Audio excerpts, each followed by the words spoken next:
Hello everyone, this is Niketan here. तो CET declare हो चुका है and we are getting so many calls from people from Mumbai, Nashik and all over parts of India that ये CET का exactly preparation कैसे start करें, because majority of the students have already started their preparation, but few students are getting confused that how to start preparation. Is this the right time to prepare for appear for this particular CET? तो मैं सारे students को वही suggest करूंगा कि अभी भी आपके हाथ में 1 महीने से 1.5 महीना है। तो अगर आपने प्रॉपरली प्लान किया, प्रॉपर स्ट्रेटेजी अगर आपने वर्किंग किया, तो it is not at all difficult for you to crack this upcoming CET.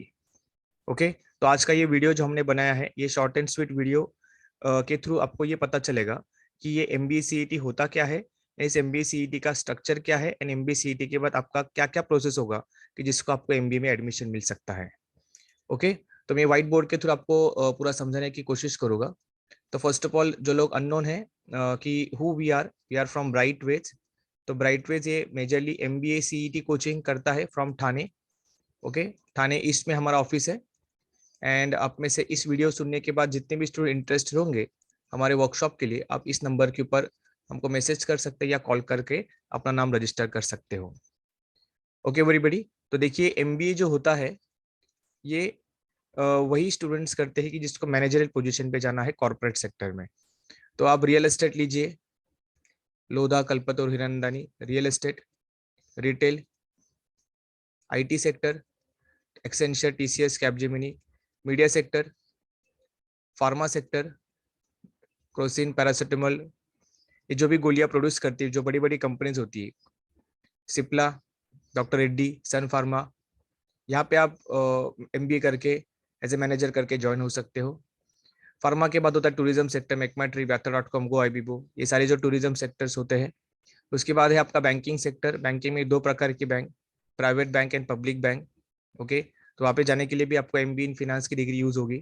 Banking के बाद है आपका शेयर मार्केट, शेयर मार्केट में भी जाने के लिए आपको एमबीए यूज होगा, राइट। उसके बाद है आपका service industry, FMCG industry. Okay, there are so many industry. ये एक जो मेजर मैंने पार्ट जो दिया है टीवाई के स्टूडेंट्स के लिए, या जो लोग एमबीए के लिए प्रिपेयर करना चाहते हैं। तो it's my sincere request to everyone, अगर आप एमबीए एक अच्छे कॉलेज से करते हो तो डेफिनेटली आपको इस सारे सेक्टर में एज ए मैनेजर और एज ए मैनेजमेंट लेवल का काम करने का मौका मिलेगा। एंड फॉर दैट आपको 4 स्टेप्स को पूरा करना पड़ेगा। तो एमबीए करने के लिए आप लोगों को 4 स्टेप्स पूरा करने पड़ते हैं। तो सबसे पहले आपको सीईटी देना पड़ता है, बराबर। तो ये सीईटी के अलग अलग नाम्स होते हैं, जैसा कैट है, एनमैट है, स्नैप फॉर सिम्बोसिस, सीमैट होता है जो अभी जस्ट आज उसका लास्ट डेट है। सीमैट के बाद है जेड फॉर जेवियर्स, फिर एटमा, मैट। लेकिन पूरे महाराष्ट्र के स्टूडेंट जिस पर्टिकुलर एग्जाम का वेट करते हैं वो होता है CET. CET government of Maharashtra DT conduct करता है। ओके, पूरे महाराष्ट्र के student, those who are planning to go for an MBA, सबसे ज्यादा स्टूडेंट सीईटी के लिए बैठते हैं। और ऑल ओवर इंडिया की बात करेंगे तो कैट के लिए बैठते हैं। तो these are the two major exams की जहाँ पे नंबर ऑफ स्टूडेंट्स का परसेंटेज बहुत ज्यादा होता है। तो अभी कैट तो खत्म हो चुकी है, सीमेट का रजिस्ट्रेशन आज लास्ट डेट है। तो मेजोरिटी ऑफ द स्टूडेंट की जिनका कैट में ऊपर नीचे स्कोर आया, बराबर, और जिनको ये कैट और सीमेट के बारे में पता नहीं था, they all students will appear for this upcoming CET, right.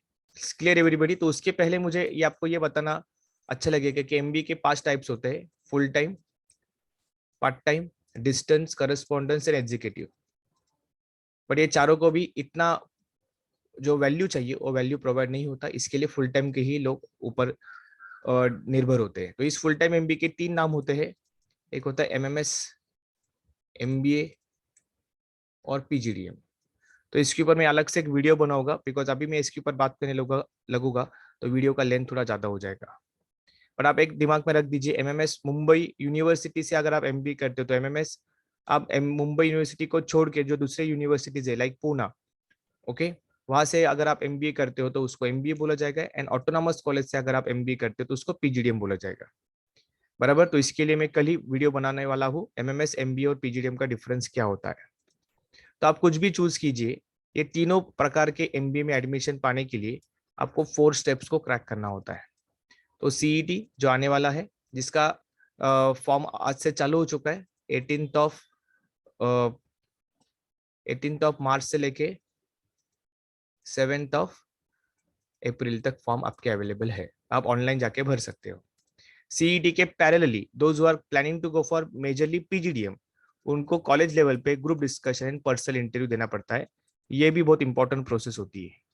और लास्ट में आपका होता है डॉक्यूमेंट वेरिफिकेशन राउंड, बराबर, जो एमएमएस के लिए बहुत ही इंपॉर्टेंट होता है। डॉक्यूमेंट वेरिफिकेशन में आपके 50% ऊपर है कि नहीं ग्रेजुएशन की में ओपन कास्ट के स्टूडेंट्स को, एंड कास्ट के स्टूडेंट्स को 45% है कि नहीं, या 45% के ऊपर है कि नहीं ग्रेजुएशन में, ये चेक किया जाएगा। एंड अगर आप कास्ट से बिलोंग करते हो तो caste certificate, caste validity, OBC students को non criminal, OBC and NT, and open caste के स्टूडेंट्स अगर आप ईबीसी से बिलोंग करते हो, ईडब्ल्यूएस से बिलोंग करते हो, तो उसके रिस्पेक्टिव डॉक्यूमेंट्स यहाँ पे चेक करेंगे। तो सीईटी जीडीपीआई डॉक्यूमेंट वेरिफिकेशन, तो लास्ट ईयर ये सीईटी सितंबर में हुआ था, and this year we are very lucky that government has already declare the form. तो ये 7 अप्रैल को अगर फॉर्म का डेट एक्सटेंड नहीं हुआ तो most probably first week of May में आपका सीईटी का एग्जाम हो जाएगा। तो आई होप यहाँ पे आप यहाँ तक आपको एमबी का बेसिक नॉलेज क्लियर हुआ होगा। Let's talk about MB CET. Last year CET में 1,32,000 स्टूडेंट्स बैठे थे, और ये सारे स्टूडेंट्स का ख्वाब यही होता है कि इस सीईटी के थ्रू जो महाराष्ट्र का देश का one of the top most college है जेबीएमएस, ये हमको मिले। ओके, तो मोटा मोटी अगर आप 140 मार्क्स को टारगेट करते हो 200 मार्क में से, तो आपको ये कॉलेजेस में जाने का चांसेस आपका बढ़ता है। तो आपके दिमाग में 100% कंफ्यूजन हुआ होगा कि अभी फॉर्म भरने के बाद क्या होता है। तो देखिए, फॉर्म भरने के बाद जैसे ही आपका सीईटी का डेट डिक्लेयर हो जाएगा, उसके 15 डेज पहले आपका हॉल टिकट आएगा, बराबर। ये हॉल टिकट जब आपके पास आएगा तो उसमें सारे इंस्ट्रक्शन लिखा होगा कि आपका एग्जाम कैसे होगा। तो ये एग्जाम आपका होता है 150 मिनट्स, मतलब 2.5 घंटा। ये एग्जाम सैटरडे एंड संडे होगा। ओके, 2 स्लॉट में होता है ये एग्जाम, बराबर। एक सुबह का स्लॉट होता है, बराबर, समवेयर अराउंड आप पकड़ के चलिए 10 to 12:30, बराबर। और एक स्लॉट होता है 2 to 5, 2 to 4:30। Clear, Saturday Sunday ऐसे 2 स्लॉट होंगे। सुबह सैटरडे को 2 स्लॉट, संडे को 2 slot. I am so sorry, ये फर्स्ट स्लॉट होगा और ये सेकंड स्लॉट होगा जो सैटरडे संडे को रिपीट होगा, बराबर। तो ये एग्जाम ऑनलाइन है, बराबर। 150 मिनट्स में आपको 200 क्वेश्चन सॉल्व करने पड़ते हैं, बराबर। तो 200 क्वेश्चंस का बाइफरकेशन कैसे होता है, तो 50 मार्क्स का होता है आपका मैथ्स, बराबर। 50 मार्क्स का होता है आपका वर्बल इंग्लिश, 75 मार्क्स का होता है आपका लॉजिकल रीजनिंग, एंड 25 मार्क्स का होता है आपका abstract reasoning. Okay, last year का अगर हम पेपर पैटर्न छोड़ेंगे तो उसके पहले 10 साल ऐसा सेक्शनल मार्क्स होता था, मतलब आपको सेक्शन दिखते थे, first section, second section, third section, fourth section. तो स्टूडेंट के पास मल्टीपल चॉइस क्वेश्चन का ऑप्शन रहता है और हर एक क्वेश्चन को 5 ऑप्शंस होते हैं। लेकिन सिर्फ लास्ट ईयर के पेपर में उन्होंने इसको बहुत कंबाइन कर दिया था, मतलब सेक्शन ही रखा था, 200 क्वेश्चन उन्होंने रैंडमली पूछे थे। तो this year we are also expecting यही पेपर पैटर्न फॉलो होगा, लेकिन गवर्नमेंट का ये सीईटी का पैटर्न हमेशा अनप्रेडिक्टेबल होता है।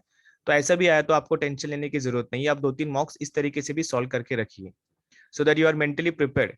और ये भी पेपर पैटर्न आने दीजिए, या ये पेपर पैटर्न आने दीजिए, you should be mentally prepared कि दोनों में से मुझे कौन सा ही पैटर्न आने दीजिए, मैं उसको सॉल्व करेगा। समझा? तो ये फॉर्म भरने का जो कॉस्ट होता है वो 1,000 रुपया फॉर ओपन कास्ट और 800 रुपीज फॉर कास्ट के लिए होता है, बराबर। ऑनलाइन फॉर्म होता है, बराबर, जो आप 7 तक भर सकते हो, 7 अप्रैल तक। फॉर्म भरने के बाद आपको जो पेमेंट होता है वो ऑनलाइन भरना है, आइदर थ्रू जीपे भर सकते हो या अकाउंट डिटेल के थ्रू भर सकते हो, क्रेडिट कार्ड, डेबिट कार्ड, इसके थ्रू भर सकते हो। ओके, तो दिस इज द वे आपका ये पूरा प्रोसेस होगा। क्लियर? तभी आपका प्लानिंग क्या होना चाहिए, how you are going to improve upon your score. तो देखिए, अगर आप यहाँ पे देखोगे तो मैंने इसके लिए आपका एक सिलेबस की कॉपी बनाई है, जो आपको मुझे दिखाना, मैंने आपके लिए बनाई है, देखो, यस। तो अगर आप इसको देख सकते हो, ओके, मैं जूम करता हूँ इसको थोड़ा, या तो देखिए यहाँ पे वर्बल अगर आपका 50 मार्क्स का देखेंगे आप, तो वर्बल में अगर आप देखोगे तो पैराग्राफ है, sentence completion, sentence improvement, similar meaning, opposite meaning, fill in the blanks, grammar, parajumble, fill in the blanks, sentence arrangement, okay, spelling and मतलब प्रॉपर स्पेलिंग को अगर आपको पहचाना पड़ता है, फ्रेज रिप्लेसमेंट। तो आप इस पर्टिकुलर वर्बल सेक्शन को आने वाले 1 महीने में ओके, प्रॉपर चैप्टर को अगर देखते हो, बिकॉज ऑलरेडी आपका इंग्लिश एक प्रॉपर लेवल पे है। अगर एक इंजीनियरिंग का बंदा बीएससी आईटीसीएस बैब बीबीए बीएमएस, उनका अगर प्रॉपर एक ढंग का इंग्लिश अगर आपका पढ़ाई हो चुका है आपके फर्स्ट टू 10 स्टैंडर्ड और एक ग्रेजुएशन पे लेवल पे, तो आपको यहाँ पे अगर आप 30 से 40 पेपर अगर वर्बल के सॉल्व करते हो, तो it is very easy for you to score very good marks. Okay, उसके बाद आता है आपका 25 मार्क्स का। अगर आप देखोगे तो ये एब्स्ट्रैक्ट रीजनिंग का सेगमेंट होता है, जिसमें mirror image, water image, series is one of the most important chapter. Paper cutting, paper folding, step construction, image analysis, इसके अगर 400 से 500 क्वेश्चंस अगर आप एक बुक लेके सॉल्व करते हो, तो 25 में से 15 मार्क लाना it's not a big deal for you. बराबर। मैथ्स का अगर आप देखते हो, मैथ्स में DI is a very important part, pie chart, bar chart, line graph और मिक्सिंग ऑफ चार्ट, ये 15 मार्क के लिए आपका आता ही आता है 50 मार्क में से। देन आप देख सकते हो परसेंटेजेस, एवरेजेस, रेशो, ये आपका एक तो सिंगल लेवल पे क्वेश्चन आएगा या इसका कंबाइन करके क्वेश्चन आएगा। फिर एरियाज के ऊपर 2-3 मार्क्स होते हैं, पाइप्स होता है, speed, time and work, permutation, combination, profit and loss, simple compound interest, okay, mixture and allegation. बराबर। नंबर सीरीज के आपके 2-3 या 5 मार्क्स तो आपका कंफर्म आप पकड़ के चलिए। तो इंजीनियर्स को ये सेक्शन बहुत ईजी जाएगा। लेकिन अगर बैब बीबीए बीएमएस स्टूडेंट्स, अगर आपको यहाँ पे थोड़ा सा इश्यूज होता है, तो आप सिलेक्टेड चैप्टर्स के ऊपर फोकस करके आपके मार्क्स बढ़ा सकते हैं, because it is not possible for you कि आप हर सेक्शन में स्कोर टॉप लेके आइए। तो आपको आपका strong area and weak area ढूंढना है, समझा। उसके बाद अगर आप दूसरा सेक्शन देख सकते हैं, logical reasoning is one of the most important chapter. इसमें सबसे स्कोरिंग फैक्टर जो हो सकता है, जो पजल्स हो सकता है, सिटिंग अरेंजमेंट हो सकता है। लेकिन प्रॉब्लम क्या होता है कि बहुत सारे स्टूडेंट्स को पजल्स को सॉल्व करने में बहुत टाइम लगता है ज्यादा। बराबर। जिसको क्लिक हो गया फटक से आगे निकल गया, लेकिन जिसको क्लिक नहीं हुआ वो क्या करेगा? तो ऑफकोर्स उनको भी टेंशन लेने की कुछ जरूरत नहीं है। आप छोटे छोटे चैप्टर के ऊपर फोकस कर सकते हैं, लाइक सिलोलॉजिज्म है, इनपुट आउटपुट है, अल्फाबेट नंबर सीरीज है, कोडिंग डिकोडिंग है, बराबर, डायरेक्शन सेंड टेस्ट है, ब्लड रिलेशन है, क्लॉक एंड कैलेंडर होता है। तो और बाद में क्रिटिकल रीजनिंग होता है, जो आपको दिख रहा है स्क्रीन के ऊपर, statement assumption, statement conclusion, statement argument. तो अगर आप यहाँ पे 75 मार्क्स में से अगर 40 to 45 मार्क्स का भी मिनिमम टारगेट अगर करने में सक्सेसफुल हो गए, तो भी it is very easy for you to go ahead, समझा। तो ये आने वाला जो 1 महीना है, ओके, ये 1 महीना आपके लिए बहुत ही इंपॉर्टेंट है। बराबर। तो अगर हम इसको प्रॉपरली प्लानिंग करते हैं कि मैथ्स, एब्स्ट्रैक्ट रीजनिंग, वर्बल और logical reasoning, 50 marks, 25 marks, 50 marks और यहाँ पे 75 मार्क्स, टोटल हो गया आपका 200। बराबर। अगर आपने मिनिमम टारगेट मैथ्स का 50 में से अगर 15 से 20 भी पकड़ लिया, एब्स्ट्रैक्ट रीजनिंग अगर आपने 15 से 17 भी पकड़ लिया, ओके, वर्बल में, इंग्लिश में अगर आप 15 से 20 तक मिनिमम पहुंच गए, और लॉजिकल रीजनिंग में अगर आप 40 to 45 भी पहुंच गए, तो इसका अगर हम टोटल करेंगे तो 50 into 3 आपका होता है 45 + 40 विच इज 85, और 20 + 20 40, 40 + 45 85, 85 + 17 which is going to 102 mark. Okay, तो भी आपका परसेंटाइल एक अच्छे लेवल पे आ जाता है। जेबीएमएस का 140 क्रैक करने के लिए definitely you have to put a very extraordinary efforts. ये आपका एक मिनिमम टारगेट आपने रखा है। अभी इसका आपको प्लानिंग करना है कि इस 85 का how am I going to reach to 120 to 140, right. तो पहले बेसिक लेवल के क्वेश्चंस को आप ट्राई कीजिए। 15-20 दिन में, 1 महीने में जब आपका बेसिक लेवल क्रैक हो जाएगा, फिर बचे हुए जो 15 दिन आपके पास होंगे, उस बेसिक से आप एडवांस में जाइए। बराबर। तो this is the way you are suppose to prepare for this particular CET, right. तो जितने भी स्टूडेंट्स को लगता है कि यस ये सीईटी थोड़ा मेरे लिए, I want to try for this particular CET, और जिन लोगों ने ऑलरेडी प्रिपरेशन चालू किया है 1 महीने से, 1 साल से, उन सारे स्टूडेंट्स के लिए हमारी ब्राइटवेज टीम वो 3 डेज का एक वर्कशॉप ऑर्गेनाइज कर रहे हैं, राइट। 3 डेज के वर्कशॉप का नाम हमने रखा है the day workshop, right. And इसका टैगलाइन हमने लिखा है टारगेट जेबीएमएस। बराबर। तो ये सारे स्टूडेंट्स को 3 डेज के वर्कशॉप, हम ऑनलाइन वर्कशॉप लेंगे, बराबर, on zoom. This workshop will be completely free of cost. And आप में से अगर कोई स्टूडेंट इस वर्कशॉप में पार्टिसिपेट करना चाहता है, नासिक, अहमदाबाद, अहमदनगर, ओके, कोकन से, सातारा से, यहाँ से, तो आप इस नंबर के ऊपर हमको व्हाट्सएप कर सकते हो। तो we will add you in the respective WhatsApp group. बराबर।